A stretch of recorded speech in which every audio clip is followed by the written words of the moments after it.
Then ওই নাও কিন্তু ডুবে যাইব। বিটিসিতে কংগ্রেসের কোনো কাম নাই।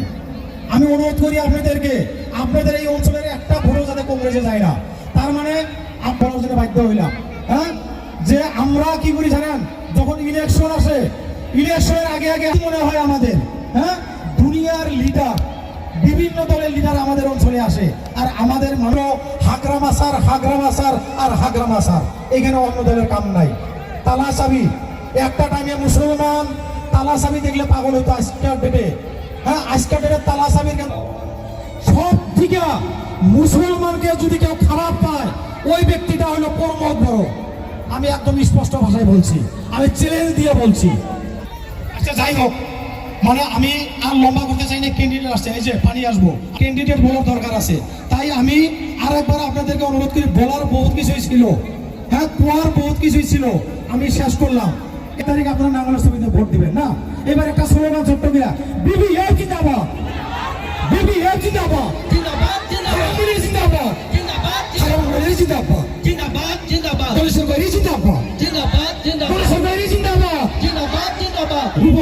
রূপম রায় জিন্দাবাদ, জিন্দাবাদ জিন্দাবাদ, রূপম রায় জিন্দাবাদ। এইটো বৰষুণ নহয়, আশীৰ্বাদ, আপোনালোকৰ সকলোৰে আশীৰ্বাদ। অসমীয়া বুঝি পায় না? পাইতো? মানে বাংলা বলতে পারি, কিন্তু একটু একটু ভুল হয়ে যেতে পারে, ওই জন্য এসএমএস বলতেছি, ঠিক আছে?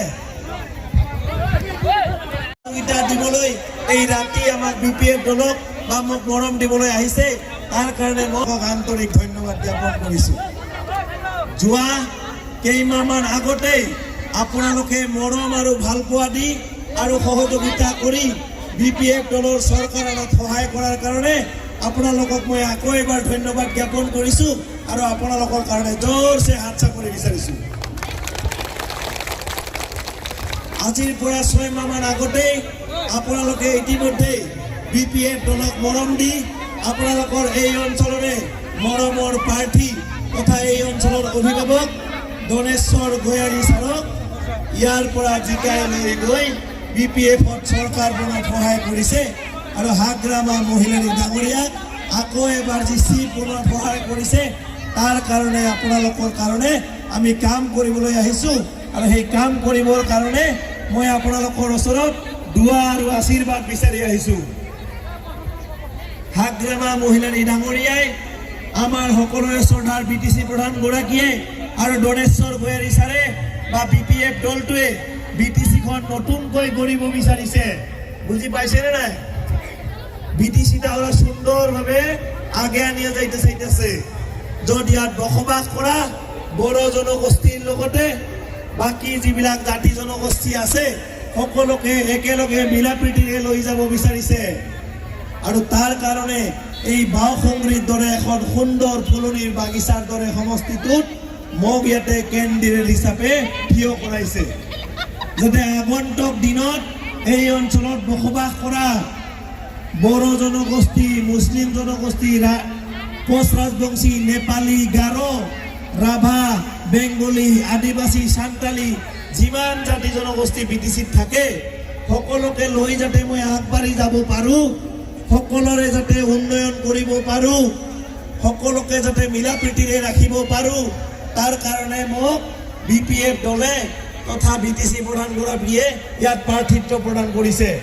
আৰু এই যাত্ৰাত মই যাতে কাম কৰিব পাৰোঁ তাৰ কাৰণে আপোনালোকৰ সহযোগিতা বিচাৰি আহিছোঁ, আপোনালোকৰ পৰা দুৱা বিচাৰি আহিছোঁ। ইতিমধ্যে আপোনালোকে দেখা পাইছে হাগ্ৰামা মহিলাৰী ডাঙৰীয়াই চৰকাৰ গঠন হোৱাৰ পিছৰে পৰা যি যি কথালৈ চৰকাৰত আহিছিল সকলো কথা আখৰে আখৰে পালন কৰি আছেনে নাই? তেখেতে যিবিলাক কথা কৈছিল এই কথাবিলাক পূৰণ কৰি আছেনে নাই? ইতিমধ্যে তেখেতে কি কথা কৈছিল যে বিটিচি অঞ্চলত বসবাস কৰা যাৰ যাৰ মানুহবিলাকৰ ভূমিৰ পাট্টা নাই তেখেতে ভূমিৰ মাটিৰ পাট্টা দিব বুলি কৈছিল নে নাই? ভূমিৰ পাট্টা দিয়াৰ কাম তেখেতে আৰম্ভ কৰিছে। আগন্তুক দিনবিলাকত ইয়াত বসবাস কৰা বেলেগ বেলেগ জাতি জনগোষ্ঠীৰ লগতে সংখ্যালঘু জাতি জনগোষ্ঠীয়ে যাতে একেলগে শান্তিপূৰ্ণভাৱে বসবাস কৰিব পাৰে তাৰ কাৰণে হাগ্ৰামা মহিলাৰী ডাঙৰীয়াই কাম কৰি আছে, দনেশ্বৰ গয়াৰী ছাৰে কাম কৰি আছে, আৰু মই তেওঁলোকৰ সহযোগিতা কৰিবলৈ ইয়ালৈ আহিছোঁ তাৰ কাৰণে আপোনালোকৰ দুৱা বিচাৰিছোঁ আপোনালোকে সকলোৱে দেখিছে যে বিটিসি প্ৰধানগৰাকীয়ে সংখ্যালঘু মানুহক কিমান ভাল পায় দেখিছেনে নাই সংখ্যালঘু মানুহক ভাল পায়ে বিটিসি চৰকাৰত 4জনকৈ প্ৰতিনিধি দিছে আৰু তাৰে এজন মন্ত্ৰী দিছে চিনি পায়নে নাই বেগম আখতাৰা বাইদেউক চিনি পায় সংখ্যালঘু মানে মুছলিম মানুহৰ পৰা 4জনকৈ প্ৰতিনিধি আজি বিটিসি চৰকাৰত আছে এয়া হাগ্ৰামা মহিলাৰ এই মৰমৰ কাৰণে হৈছে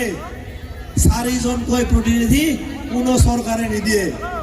প্ৰথমবাৰৰ কাৰণে 4জনকৈ বিটিসিৰ আপোনালোকৰ প্ৰতিনিধি দিছে যাতে আপোনালোকৰ জাতি জনগোষ্ঠীৰ কাৰণে কাম কৰিব পাৰে আগন্তুক দিনত উঠি অহা প্ৰজন্মৰ কাৰণে কাম কৰিব পাৰে তাৰ কাৰণে তেখেতে দিছে ঠিক একেদৰে যুৱ প্ৰজন্মক আগবঢ়াই আনিবৰ কাৰণে মোক ইয়াতে প্ৰাৰ্থিত্ব দিছে ডক্টৰ ৰেজাউল কৰিম ডাঙৰীয়াক পৰ্বত ঝৰাত কেণ্ডিডেট দিছে না গম পায় না আগন্তুক দিনত আমি যাতে সকলো জাতি জনগোষ্ঠীকে আগবঢ়াই লৈ যাব পাৰোঁ সেইবিলাক পৰিকল্পনা লৈ আমি ৰাজনীতিক পথাৰত আহিছোঁ আৰু তাৰ কাৰণে কিন্তু আপোনালোকে আমাক দোৱা কৰিব লাগিব আৰু অহা 9 তাৰিখে যি নিৰ্বাচন আছে তাতে নাঙলৰ ছবিত ভোট দি মোক জয়যুক্ত কৰাই লৈ যাব লাগিব আৰু দনেশ্বৰ গোয়াৰী ছাৰে এই অঞ্চলৰ কাৰণে যি সপোন দেখিছে এই অঞ্চলৰ ৰাইজৰ উন্নয়ন কৰিব বিচাৰিছে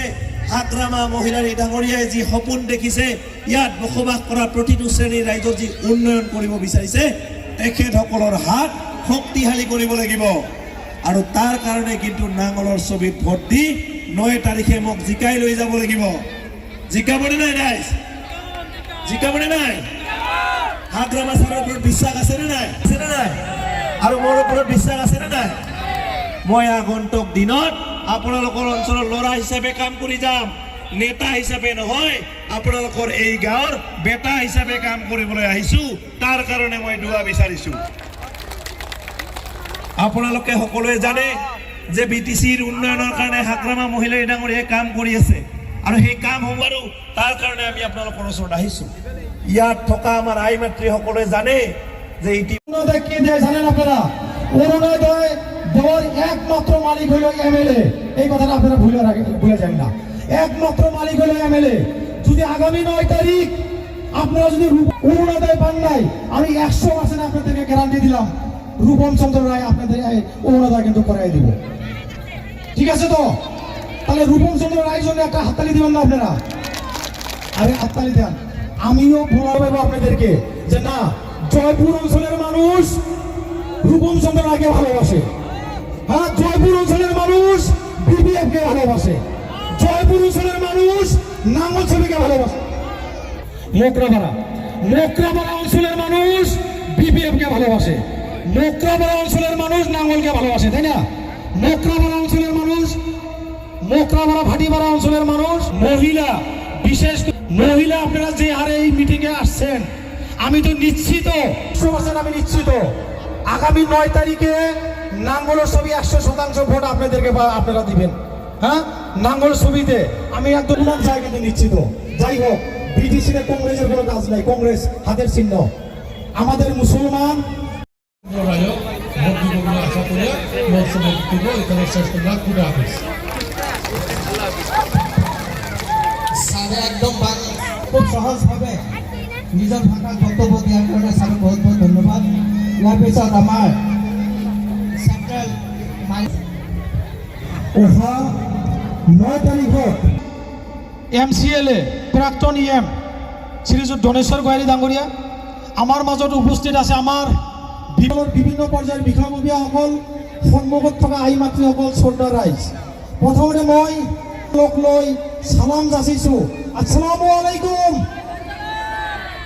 বাকি সকললৈ নমস্কাৰ যাচিছোঁ এইবার একদম নিজের ভাষায় নাকি কোন আমরা বাড়িতে যে ভাষায় কই ওই ভাষায় হ্যাঁ আর আপনার পাশে আসলাম অল্প কাছে এলাম তার মানে ওইখান থেকে অল্প দূরত্বটা বেশি লাগলো কি কোন হ্যাঁ দূরে থাকলে মনের মিল থাকে না ওই জন্য অল্প পাশে আসলাম আপনাদের এই বাউন্ডারি না থাকলে আর অল্প পাশে যাইতাম ঠিক আছে তো যাই হোক আমরা সবাই আজকে আপনাদের এখানে আসার কিন্তু একটা উদ্দেশ্য আছে একটা ইলেকশনে আমাদের বিপিএফ এই যে রূপম চন্দ্র রায় এখানে উপস্থিত আছে উনি দেখছেন তো সবাই দেখছেন তো ওনাকে উনাকে যাতে আগামী 9 তারিখে আপনারা নাঙ্গলের ছবিতে ভোট দেন, যার জন্য আমরা সবাই মিলে আপনাদের এই অঞ্চলের অনুরোধটা রক্ষা করা যাবে নাকি? যদি চাইবো তাহলে সবাই মিলে একটা হাততালি দেন তো দেখি। আমি যতটুকু আপনার থেকে আশা করছি, কথা ওই যে ভাঙ্গা চুরে আপনারা আসছেন কেন আজকে, তাই না? এই অঞ্চলের লোক, বিশেষ করে মহিলা, আপনারা নাঙ্গলের ছবিকে ভালোবাসেন, আপনারা হাগ্রামা স্যারকে আপনারা ভালোবাসেন, দনেশ্বর গোয়ারি স্যারকে আপনারা ভালোবাসেন, তাই কিন্তু আপনারা বাইরে আসেন নাই? হ্যাঁ, তাহলে ওই ভালো কি বলেন, আগামী 9 তারিখ সবাই মিলে নাঙ্গলের ছবি আর নাঙ্গলের ছবি নাকি কোন? এইবার আমরা একমত, সবাই একমত আছেন তো? একমত কিন্তু থাকতেই লাগবো, এই জন্য একমত থাকতে লাগবে। আমরা যদি শান্তি চাই, আমরা যদি একতা চাই, আমরা যদি উন্নয়ন চাই, আমরা যদি মাটির পাট্টা চাই, আমরা